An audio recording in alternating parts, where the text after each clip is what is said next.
Hello friends, నమస్తే. Welcome back to Parvati vibes. Friends, ఈరోజు సారిపల్లిలో ఉన్న దిబ్బలింగేశ్వర స్వామి ఆలయాన్ని మీకు చూపించాలనుకుంటున్నాను. రండి. ఈ ఆలయం విజయనగరంలో పూల్బాగ్ దాటిన తర్వాత నెల్లిమల్ల వెళ్ళే రోడ్డులో సారిపల్లి 6 కిలోమీటర్ల దూరంలో ఉంటుంది. చూసారుగా, ఇది శశి హాస్పిటల్.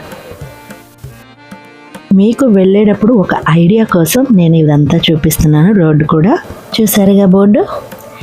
ఇక్కడి నుంచి రైట్ తీసుకుంటే 6 కిలోమీటర్ల దూరంలో సారిపల్లి వస్తుంది. మేము ఈ ఆలయానికి వెళ్ళే రోజునే ఇక్కడ కార్తీక వన సమారాధన జరుగుతుంది. మేము వెళ్ళే దారిలోనే, సారిపల్లి ఆలయానికి వెళ్ళే దారిలో అన్నమాట. చూడండి, చుట్టూ కొండలు, రోడ్డు కూడా చాలా బాగుంది, స్మూత్గా వెళ్ళిపోతున్నాం. చూడండి, చుట్టూ కూడా కొండలు, చెట్లు, ఇవన్నీ కూడా చాలా అందంగా ఉంది కదా. ఇవన్నీ తోటలు ఉన్నాయి ఇక్కడ. అటు పక్కన కొండలు, ఈ పక్కన తోటలు. బస్ మీద వెళ్ళాలంటే అక్కడ బోర్డు చూపించాను కదా, అక్కడ వరకు బస్కి వచ్చి ఈ లోపలికి రావాలంటే కష్టం. ఎలా అంటే ఆటోస్ అవి కూడా లోపలికి రావు, బస్సులు అవి కూడా లేవు. సో మనం ముందు నుంచే విజయనగరం నుంచే ఆటో కానీ క్యాబ్ కానీ ఏదైనా బుక్ చేసుకొని బండి మీద కానీ వచ్చేయడం శ్రేష్టం. ఇందాక చెప్పాను కదా కార్తీక వన సమారాధన జరుగుతుందని, అది ఇక్కడ జరుగుతుంది. ఇక్కడ వనభోజనాలకి చాలామంది వస్తున్నారు కూడా. చూసారుగా ఎన్ని వెహికల్స్ ఉన్నాయో. ఈ లోపలికి వెళ్ళాలి, అదిగో గేట్. అక్కడి నుంచి లోపల ఏదో జరుగుతున్నాయి ప్రోగ్రామ్స్, అవి బయటికి కనిపిస్తుంది. ఇదంతా కూడా మీరు చూస్తున్నట్లయితే ఇది ఏంటంటే ఇండస్ట్రియల్ ఏరియా అన్నమాట. మొత్తం ఇక్కడంతా కూడా అవే ఉంటాయి. విజయనగరంలో ఇండస్ట్రియల్ ఏరియా అంటే ఎక్కడంటే మాత్రం ఇదే. ఈ రోడ్ అంతా కూడా నేను ఎందుకు చూపిస్తున్నాను అంటే, ఇదంతా ఇండస్ట్రియల్ ఏరియా, మీకు ఎప్పుడు తెలిసి ఉండదు చాలామందికి అని చూపిస్తున్నాను. ఇంకా నా వీడియో చూసి ఈ గుడికి వెళ్ళాలి అనుకునే వాళ్ళు కొంచెం దారికి ఒక ఐడియా వస్తుంది కదా, దానికోసం ఈ రోడ్డు కూడా చూపిస్తున్నాను. వెళ్ళే వాళ్ళు ఏదైనా డౌట్ వస్తే ఖచ్చితంగా ఈ వీడియో చూసుకున్నట్లయితే క్లియర్ అయిపోతుంది.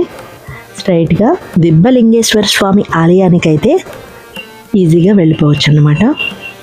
ఈ గొర్రెల మంది అయితే మనకి దారి ఇచ్చేసింది, వెళ్ళిపోతున్నాం. ఇందులో చాలా పొట్టేలు కూడా ఉన్నాయి చూడండి. ఓకే, ఇక్కడ పెద్ద గేట్ ఉంది కదా, అది మాత్రం కాదు ఆలయం. మిమ్మల్ని కన్ఫ్యూజ్ చేయడం లేదు, ముందుకు వెళ్ళాలి. ఇక్కడ ఒక ఆయుర్వేద హాస్పిటల్ కూడా ఉందంట. సరే, మనం దగ్గరికి వచ్చేసాము. చూడండి, ఇక్కడ రైట్ టర్నింగ్ బోర్డు ఉంది కదా. భారత ప్రభుత్వం ఆర్కియాలజికల్ సర్వే వాళ్ళ దగ్గర, వాళ్ళ కంట్రోల్లోనే ఈ ఆలయం ఉంది, దిబ్బలింగేశ్వర స్వామి ఆలయం. అంటే ఈ ఆలయం ఇండియన్ గవర్నమెంట్ ఆర్కియాలజీ వాళ్ళ దగ్గర మాత్రమే, వాళ్ళ నియంత్రణలో ఉంది. ఈ ఆలయం ఎంతో పురాతనమైనది అని చెప్తారు. ఈ ఆలయం 7 నుండి 10 శతాబ్దాల మధ్యలో నిర్మాణం జరిగిందని చెప్తారు. అంటే దాదాపుగా 1000 సంవత్సరాల క్రితం చరిత్ర గల శివాలయం అన్నమాట. చూడండి, ఇది ఎంట్రన్స్. శ్రీ దిబ్బలింగేశ్వర స్వామి ఆలయం ఎంట్రన్స్. అక్కడ బోర్డు కూడా ఉంది. ఇక్కడ పారిజాతం చెట్లు ఉన్నాయి. నేను కొన్ని పూలు ఏరుకున్నాను శివయ్య పూజ కోసం. సరే, ఇక లోపలికి వెళ్దాం, పదండి. లోపలికి వెళ్ళగానే ఇక్కడ పెద్ద బోర్డు ఉంది. ఈ ఆలయం పురాతనమైనది, ఇది గవర్నమెంట్ కంట్రోల్లో ఉంది. ఇంకా ఈ ఆలయ సంపదను ఎటువంటి విధంగానూ కూడా మనం పాడు చేయకూడదు, ధ్వంసం చేయకూడదు, చేసినట్లయితే శిక్షార్హులు అని చెప్పి బోర్డు ఉంది పెద్దగా. సరే, మనం లోపలికి వెళ్ళిపోదాం. చూసారా, చుట్టూ కూడా చెట్లు, ఒక పెద్ద తోటలా ఉంది. చాలా బాగుంది, చాలా కూల్గా ప్రశాంతంగా ఉంది. లోపలికి గేట్ చూసారా ఎట్లా ఉందో. ఇలా మనం తీసుకొని ఇలా చుట్టూ తిరిగితే వెళ్ళిపోవచ్చు. బాగుంది కదా.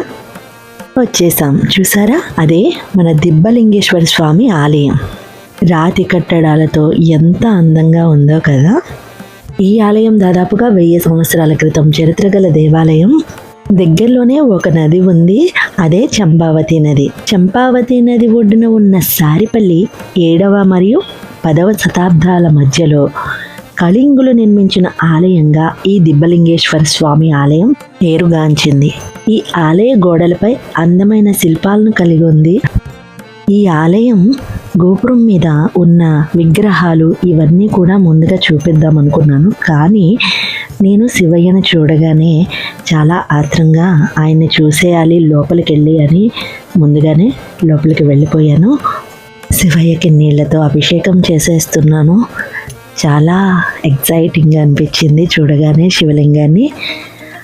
ఓం నమస్తే హస్తు భగవాన్ విశ్వేశ్వరాయ మహాదేవాయ త్రయంబకాయ త్రిప్రాంతకాయ త్రికాలాగ్ని కాలాయ కాలాగ్ని రుద్రాయ నీలకంఠాయ మృత్యుంజయాయ సర్వేశ్వరాయ సదాశివాయ శ్రీమన్మహాదేవాయ నమః. ఇక్కడ ఎవరు పూజారులు ఉండరు, మనమే శివయ్యకి నీళ్లతో అభిషేకం చేసుకోవచ్చు, ఇంకా హారతి ఇవ్వచ్చు. దీపాలు అయితే పెట్టనివ్వలేదు, బయట పెట్టుకోమన్నారు, బయట పెట్టుకున్నాము. ఈ శివయ్య వెనకాలైతే చూడండి కాలభైరవ స్వామి ఉన్నారు. అయితే ఇక్కడ శివలింగానికి విశిష్టత ఏంటంటే, ఈ శివలింగం మనం ఎప్పుడు చూసినా తడిగానే ఉంటుంది, అలా అప్పుడే అభిషేకం చేసిన శివలింగంలా ఉంటుంది. చూసారుగా, నేను వచ్చేసరికి స్టార్టింగ్లో ఇలా తడిగానే ఉంది. అభిషేకం అయితే పంచామృతాలతో చేయకూడదు అని చెప్పేశారు, నీళ్ళతో మాత్రమే చేయాలి అని బోర్డు కూడా ఉంది. అంటే ఇలా ఎప్పుడు తడిగానే ఉంటుంది అంటే అసలు చాలా ఆశ్చర్యంగా ఉంది కదా. ఎంత మహిమ గల శివలింగం అయి ఉంటే ఎలా ఉంటుంది చెప్పండి. ఇక బయటికి వచ్చిన తర్వాత కుడివైపు నుంచి చూసుకున్నట్లయితే ఇక్కడ అమ్మవారు ఉన్నారు. ఇక్కడ కూడా దీపాలు పెట్టుకున్నారు అందరూ కూడా. నేనైతే ఇటు నుంచి దీపం పెట్టుకున్న తర్వాత ఈ పక్కకి వెళ్ళాను. ఇక్కడ నాగమాత అనుకుంటా, నాగదేవుడు.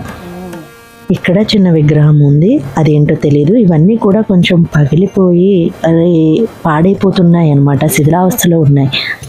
ఇది ఏంటంటే శ్రీ దక్షిణామూర్తి వారు. చాలా వీడియోస్లో నేను చూసినప్పుడు ఈ ఆలయం కోసం వెతికినప్పుడు ఈ ఆలయంలో వెనుక వైపున ఈ విగ్రహాన్ని చూసి చాలామంది అమ్మవారు అన్నారు. కాదు, ఖచ్చితంగా దక్షిణామూర్తి విగ్రహం. ఇక ఈ పక్కకు వచ్చినట్లయితే చూడండి, కుమారస్వామి అనుకుంటున్నాను. ఇక ముందుకు ఇలా వెళ్ళినట్లయితే ఈ మహాగణపతి విగ్రహం ఉంది. చూసారుగా, ఆలయం మొత్తం కూడా ఇలా ఉందో మీకు క్లోజప్లో చూపిస్తున్నాను. అదిగో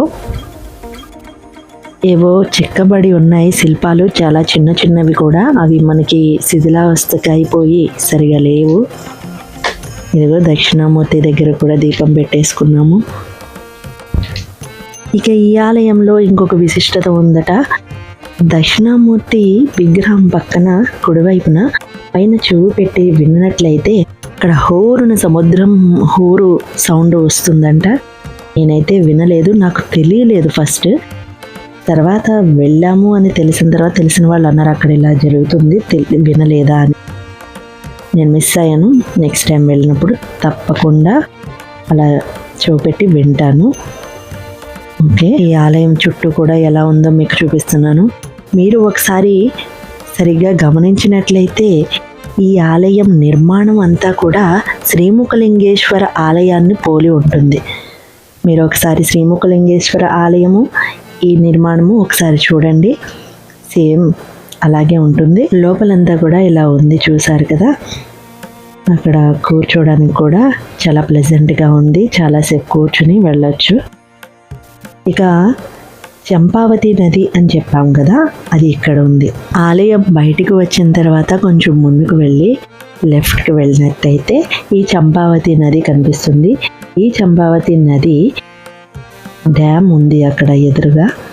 అయితే నేను దీపాలు ఇందులో వదులుదామని చెప్పి ఇటువైపు వచ్చాము. ఇలా ముందుకు వెళ్తే చూసారా, అక్కడ డ్యామ్ కనిపిస్తుంది కదా, రిజర్వాయర్. చుట్టూ పెద్ద పెద్ద కొండలు, ఎంతో ప్లెజెంట్గా ఉంది. చాలామంది ఇక్కడ దీపాలు వదిలినట్టున్నారు ఆల్రెడీ. గంగై చ యమునై చైవ గోదావరి సరస్వతి నర్మదే సింధు కావేరి జలేస్మిన్ సన్నిధం గురు.